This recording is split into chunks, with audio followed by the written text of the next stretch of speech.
Hey, welcome back folks once again, and this is yet another video series. This is yet another video in this video series in programming in Java using BlueJ environment.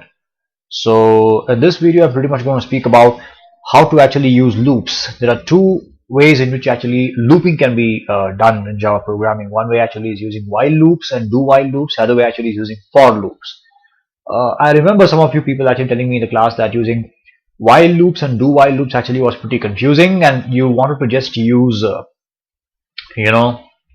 just use this for loop for whatever you wanted to do. But however, I'm just going to make this video dedicated only to while loops and do while loops, just to make sure that you get your confusions clear. Alright, let's get started.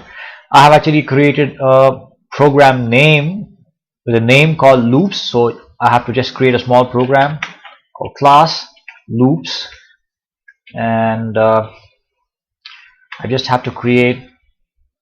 I guess most of you know what exactly loops are, and I already said that these videos are just not made for the purpose of learning programming from scratch or trying to understand what exactly loops are for, but this is already for those of you who have attended a theory session and then want to revise it before the exam. So don't blame me if you don't understand many things in detail by watching these videos. This is purely for those who have understood a classroom session and have some doubts, and you want to actually get it clear by watching some hands-on video session. Okay, now getting back to this, basically loops are actually used for repeating an operation. That's it. If you want to print your name 10 times, there are two ways of doing it. Let me show you.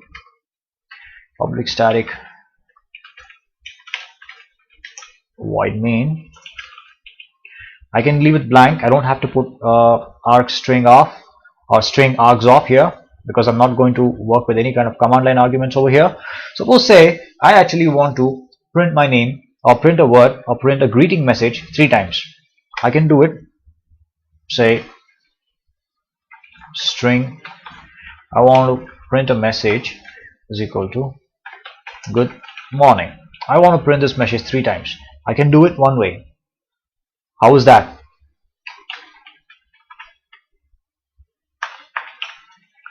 Println message, right? All I have to do is I have to just copy paste it. Oops, I cut it. Paste it. Okay, fine. Now I compile this. Close it. I call the main function. See, the message good morning is printed thrice. Now getting back into the program, what you have to actually print the same message like say 100 times. Yeah, someone would say, yeah, I just wrap all these messages in a function and make it print 100 times. Repeat the thing 100 times. The system.out.println message is once, twice, thrice, in a similar way 97 more times. So I will actually get a program which is almost like, like half a meter long. Put it in the function and call that function, or just try to actually put all the 100 lines right over here itself. But that's not a good programming practice. You must be wondering, like, I'm just repeating the step again and again. There must be a much more clever way of doing this. This is a dumb way of doing it. So what is that trick? What you're going to learn? Not to actually end up using system.out.println and print whatever you want to do the n number of times. So what do I do here? I have to use something called as loops. Now let's actually get started with something called as while loops. While I need to initialize a variable. How many times do I actually need to print? Int count.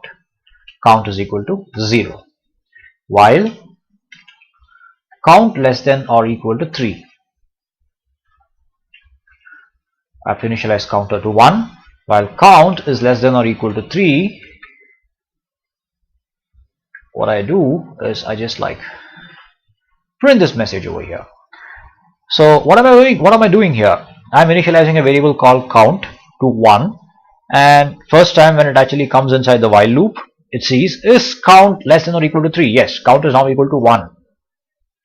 So it will get inside this loop, execute this message, and again the program will get back to the step. It will get back to this while loop, to the beginning of this while loop, and it will see what is the value of count. Count is now equal to 2, but still, oh wait a minute, I have to actually make a count plus plus.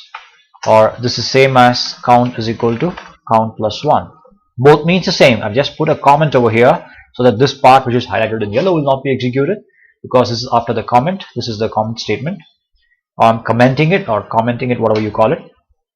Now what basically happens here is, yeah, I'm trying to increment the count value. So as long as the count is less than 3 or equal to 3, this while loop will keep getting executed. Now let's see it. No syntax errors. Close it. Call the main function. See, I have to clear it. I have to clear the previous output. Close it. Call the main function. See, good morning is printed twice. Let's get back to the program and see what is happening here. Let me actually put a breakpoint over here, and you'll see more clearly what is happening here. Set breakpoint. Okay, let me actually put another breakpoint at the value called count over here. Now I will show you what is the value of count and how many times the loop actually is getting executed when this program actually is executing. So, and how the control flow happens. You will probably, these are actually the breakpoints, the red dots, where I am forcefully asking the program to stop while executing when it comes to this line. And I have to click a button called as continue, which I'll be showing you very shortly, and you'll be able to see how the program execution happens. Compile, close. I'm calling the main function. See, it's stopping here. It's stopping here, and observe very carefully here. I'm just going to enlarge this thing. See, can you see the arrow mark over here? The program started to execute from here. The program started to execute from here, but now it has actually stopped here. Can you see the arrow mark? The program has stopped. It started from main. It came inside, initialized count to 1, and it also initialized this variable called message of type string to good morning, and then it stopped here because I put a breakpoint. The red, wherever I put a breakpoint, the program execution will stop there. See, count is less than or equal to 3. It stopped there. It's checking it. If it is true, it's going to enter inside this block. If count is not, count less than or equal to 3, if that condition fails, if suppose say count becomes 4, it will never enter inside back into that loop. So if it doesn't enter back into that loop, it will come to the next statement. What is the next statement after this while loop? The end of main. It will come to the end of the main. Now let's see. Let me actually click step into, see what will happen. The control actually will come to the next line to where the arrow mark here, the arrow mark around the circle. Can you see the arrow mark? When I press step into, this arrow mark will shift downwards. It will actually point towards this bracket. Say step into. Yeah, it came inside here. Count plus plus. Okay. When I say, can you see the local variables here? Count is equal to 1. String message is equal to good morning. It's already printed. It's not yet printed good morning. Step into. And now see the value of count. Previously it was 1. It has incremented count to count plus plus. Now the count value is 2 over here. Can you see that here? It's showing the local variable. Count is equal to 2. Now again step into. It's printing good morning. Let me clear it. It's printing good morning. It printed good morning once. And let's actually step into it. See, the count is 2. It's coming here. Count less than or equal to 3. 2 less than or equal to 3. Count value is 2 over here. Can you see this? It's again, the control is again coming back here because you can see the arrow mark over here. Now step into. It's going to increment count here. See, count became 3. It's going to print message called good morning. And after printing the message called good morning, again the control came back to while. Again it's actually going to see whether, I'll show you the terminal as well. So you can see the terminal. Where is the terminal here? I wanted to show you where good morning actually was probably printed. Okay, we'll actually see that at the end of the program. Let's focus on this. Okay, it prints good morning once again, and it again comes back to the loop. Again I would press step into. It's getting inside here. See, previously it was the value of count was equal to 3, and now after executing this step, you can see the arrow mark over here pointing to the yellow highlight bar over here. When I say step into, the count becomes 4. But immediately the control actually will go back to the beginning of while block. See? Now this condition fails. If it fails once, it will not go inside. It will come out of the while block. If it's coming out of the while block, it will come to the end of main. See here, step into, see, it came here to the end of main because there's nothing else after the while block. So step into, main, finished. Terminate, terminate this, main, finished, terminate, terminate, yeah, it's finished running. That's it. Suppose if I actually add one more line, system.out.println, say this is the last line after while block, after while, and let me put a breakpoint over there. Set breakpoint. Okay. What happened? What happened?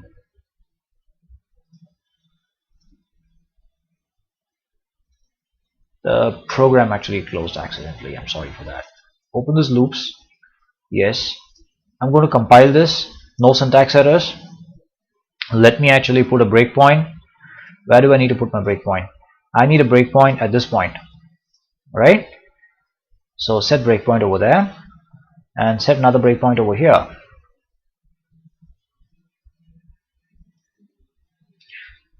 Now let me actually try to explain the same thing once again because I put another line. So this is what I would call it as the beginning of while block, and this is the end of while block.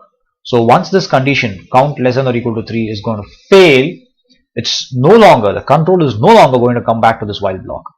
It will just exit the while block. The while block is the what which is embedded in this purple color box over here. I don't know if you can actually identify the colors over here. It's the purple block, this block. Entire thing which I'm highlighting in yellow color, the background is purple, light purple probably. This is actually the while block. Once this condition fails, once count becomes equal to 4, because we are continuously incrementing count inside, once count actually becomes equal to 4, this condition check is going to fail. Count is now not less than or equal to 3. It's 4. So it will exit out of this while block and continue executing the remaining steps in the program. So let's compile this. No syntax errors. Close it. Now I'm just calling the main function. See, first I have put a breakpoint, the two red dots. Breakpoint basically means like I'm forcing the program to stop while it is executing. It started executing from main, the first line, or probably for the class loops. When it came inside the main, then it executed this first line, int count equal to 1. It has initialized count to 1, and then it is initializing the word message to this good morning thing, and then it's actually coming inside this while loop, while count less than or equal to 3. Now what basically happens here when count less than or equal to 3, it's like, okay, first time count is initialized to 1, yes, 1 is less than or equal to 3, can you see this? Count is equal to 1 over here. I'm giving step into. It's going to step into here. It is incremented count to 2. Previously it was 1. It will print the message. See here, it's printing good morning. Fine. Step into. Step into. It's again actually made count to 2. 2 less than or equal to 3. It came inside. It came inside the while loop. Step into. It's going to once again print it. Probably if I have to show you the output message, it's over here. It has printed good morning twice, and then again I step into. Observe how this arrow mark and the red dots actually keep shifting along with the changing values of the counter variable over here, the int count. Count is now equal to 3, and now see where the black arrow actually moves, and now see where the black arrow moves. See, it's again going back to the beginning of the while block. This is the control flow of the program, how the program is executing. Now you can see counter initialized to 4 here. This is a very important step. It has already printed the message system.out.println 3 times. See it here. It is already printed 3 times. It won't print for the 4th time because here the condition check fails. The arrow mark actually is pointing to this line, but the condition check is going to fail. Why is it going to fail? Because the count value is equal to 4, but I'm checking whether count is less than or equal to 3. Step into. See, it's not going inside. It never went inside. It directly came down here. It's printing the last line. Step into. It's printed the last line, then after this line I'm actually closing the brackets for the main function over here. So the main block ends here. So let's get back into the editor and see. This is the last line after while. That's it. So step into it says main finished. That's it. Terminated. So hope loops actually is clear to you. Let me open the editor, clear the breakpoints, and compile it once again, and just have a look at the program for a couple of minutes, and hope you actually understood how the program control flow branches by using looping statements such as while. That's all. And I have a small tip or a piece of advice for you. When you're actually given a problem, say you want to actually print all the even numbers. So you want to print all the even numbers starting from, like 0, okay, starting from 2, 4, 6, 8, 10, and so on. You want to actually print until 20. So if they ask you to write a program to print even numbers starting from 2 to 20, the first thing what you have to do is you have to figure out how many even numbers are there between 2 and 20. How many even numbers? There are like 10 even numbers. So I have to make this as 10. I want to execute the loop 10 times.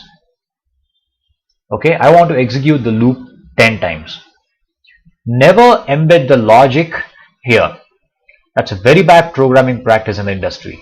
So I don't know if you're actually being taught in the wrong way, but my way of teaching is like always keep the loop counter separate and what is a programming logic separate.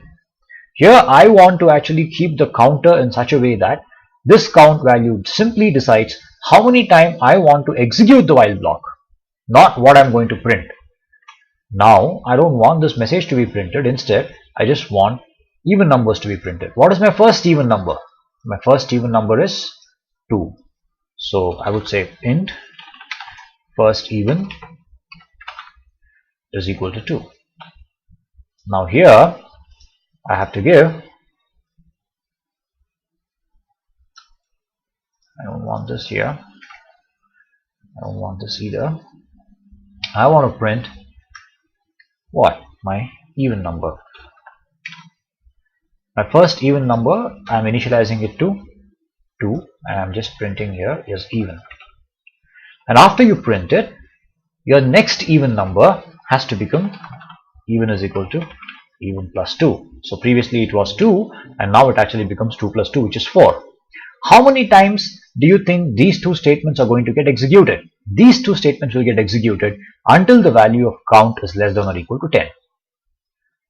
Now what have I initialized count to? I've initialized count to 1 and this loop will get executed 10 times.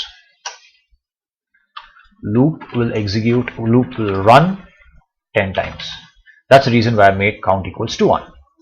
So if you actually get a programming statement where you are actually asked to print 10 even numbers starting from 2 to 20, keep the loop counter to 10, or if they just tell you print even numbers starting from 2 to 20, you have to figure out how many even numbers are actually there starting from 2 to 20. That is nothing but 20 divided by 2, which is equal to 10. So I need to set my loop counter. This count actually is a loop counter. My count variable decides how many times I'm going to execute the loop, not decide what I'm going to print inside. What I'm going to print inside is separate. This is the logic which decides what I'm going to print inside here. The loop counter simply decides how many times the loop is going to get executed. This count equals to 10 will make sure this loop is going to get executed 10 times. Now let's run this program which is going to print 10 even numbers starting from 2 and ending at 20. Compile, close, call the main function. It's still running. Too many things are open. What happened to this? File save, compile, no syntax errors. Call the main function. Okay, I got it. Close it. It's running an infinite loop reset Java virtual machine. I'll tell you what happens. Go to main, close it. It's running an infinite loop. Reset Java virtual machine. Open the editor. I have to initialize count plus plus. Yes, otherwise count is always 1. Count is always 1, and this exit condition will never be reached. Anytime it is coming inside the loop, it will just keep seeing that 1 is less than or equal to 10. Execute it again. Compile it, close it, call the main function. Let me clear the previous output. Let me close it, call the main function. See here, it's printing even numbers starting from 2 and ending at 20. It's printing exactly 10 even numbers. 1, 2, 3, 4, 5, 6, 7, 8, 9, 10. As simple as that. Now let's see another simple example. Let me clear it, close it. The basics of loops. Suppose you have to actually write a program where you're actually printing all the numbers which is divisible by 5, starting from 5 and ending at 500. So the problem statement is print all the numbers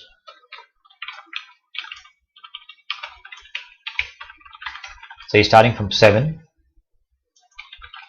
until 1000. Print all the numbers starting from 7 divisible by 7 until 1000.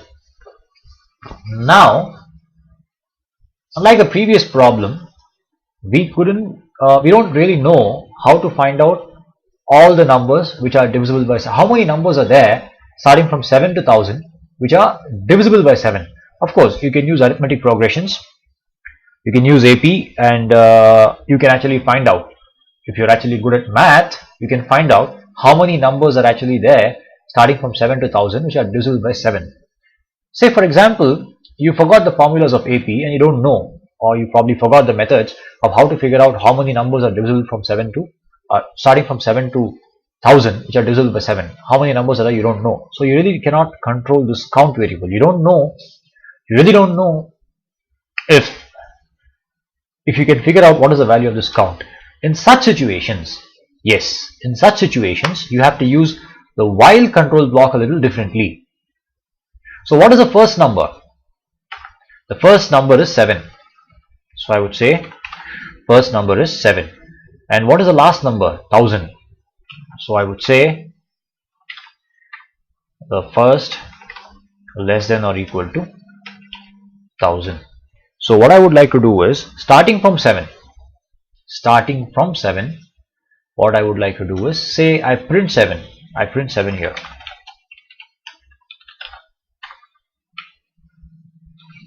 Println,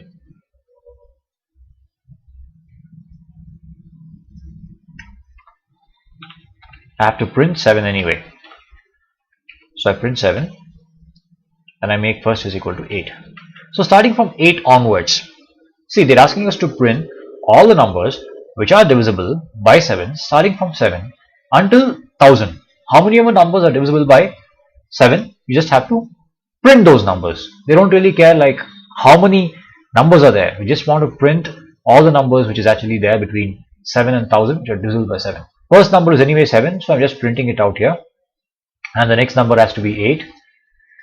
So I'm just checking here, while first less than or equal to 1000. While first less than or equal to 1000, let me actually keep it as I is equal to 8. I don't want this line either. Okay. Until you encounter the 1000th number or the number 1000, you have to keep checking it. If I mod 7 equal to 0, I guess you know what this does. I mod 7 is doing nothing but dividing the number which is there in I by 7 and checking if the remainder is equal to 0. Now what is 1 or what is 8 divided by 7? The remainder is 1. It is not equal to 0.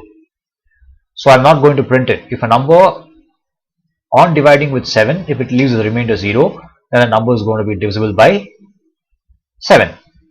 I think I've explained enough about this in the classroom, so I'm not going to get into the details of this. So I mod 7 equal to 0 simply means it's a divisibility check. Then I have to print system dot out dot println. I have to print what? I. Else do nothing. Just continue executing the loop. So there are situations depending upon problem scenarios where you will be able to find out what is the value of the counter over here, and there will be some situations where you will not be able to find out the value of the counter. Alright, fine, let's execute this. Oh well, some of you might actually argue that, oh no, I don't want to execute this loop. This loop will run 1000 times now. No, this loop will run 1000 minus 8 times. 1000 minus 8 times this loop will execute. Almost 992 times this loop actually is getting executed, and moreover I forgot to do something. I have to increment I plus plus. So what does this program do is like, it will take I is equal to 8 first time. It will check whether this 8 is divisible by 7. No, do not print. Do not print I. Then it will come to the next step. It will make I is equal to I plus plus. So we have this I plus plus, which results in I equals to 9. It will again check whether I actually is divisible by 7. No, 9 is not divisible by 7, because 9 divided by 7, the remainder is not equal to 0, the remainder is 2. So do not print I. It will come here. So it will keep doing this, I plus plus. The third step, it will make I is equal to 10. Do not print. So it keeps going until it encounters I is equal to 14. When I is equal to 14, that time it will print I. Well, some of you might be thinking like, since we are unnecessarily executing this loop, say, you know, how many times? 992 times. You can actually do a simpler logic here. Keep I to 7. Since anyway we have actually printed 7 there, right? Keep I is equal to I plus 7. Yes, you can do it. This is perfectly right. This is perfectly right. You can do this also. Some of you might be willing like, I don't want to run this program 992 times. I want to run it a less number of times. This is perfectly fine. You're allowed to do this. For simplicity, I'm just doing this. Compile it.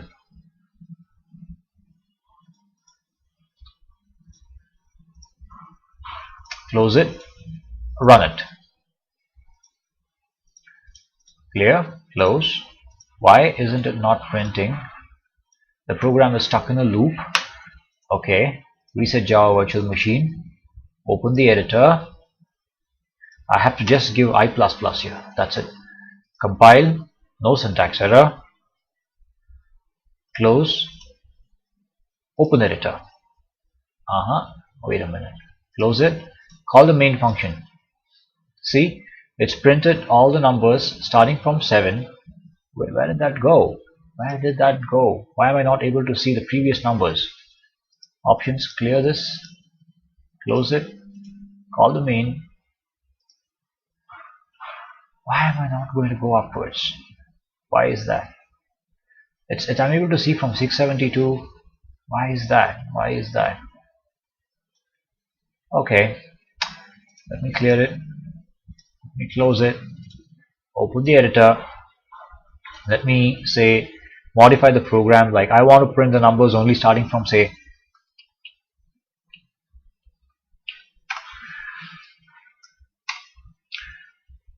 7 until I want to print, I would keep I is equal to 1. I want to actually print all the numbers which are divisible. I want to actually print now all the numbers between 1 and 200. which are divisible by 7. The program is like modified. This program is now, I hope you know what this is. It's a commenting statement to print all the numbers between 1 and 200 which are divisible by 7. Compile it, no syntax error, close it, call the main. See, it's starting from 7, 7, 14, 21, 28, 35, 42, all the numbers until 200 which are divisible by 7. So this is one of the uses of loops. Preferably we are using while loop. Okay. Why is the 7 over here? Let me actually clear it. Let me clear it, close it, rerun the program calling the main function. I guess this must be clear for you. 7, 14, 21, 28, all the numbers which are divisible by 7. Open the program, main. I'm sorry. Let me call the main once again, clear the output, close it. Let me go to the terminal. I mean, not the terminal, the editor. Now, most of you are actually confused about using while loops with do while loops. I'm just wondering if I can actually include the same concept of do while loops in the same video, or use a different video for explaining do while loops. Alright, I'll just explain the do while loops in a different video. I want to keep this video a little shorter. I don't want to extend this video too long. Hope this was helpful for revising while loops. So practice as many programs as you can from your textbook using while loops, and I should explain about using do while loops and what is the difference between while and do while in the next video. Alright, that's it for now. Catch you and see you again in the next video. Let me stop the recording. Yep, goodbye for now.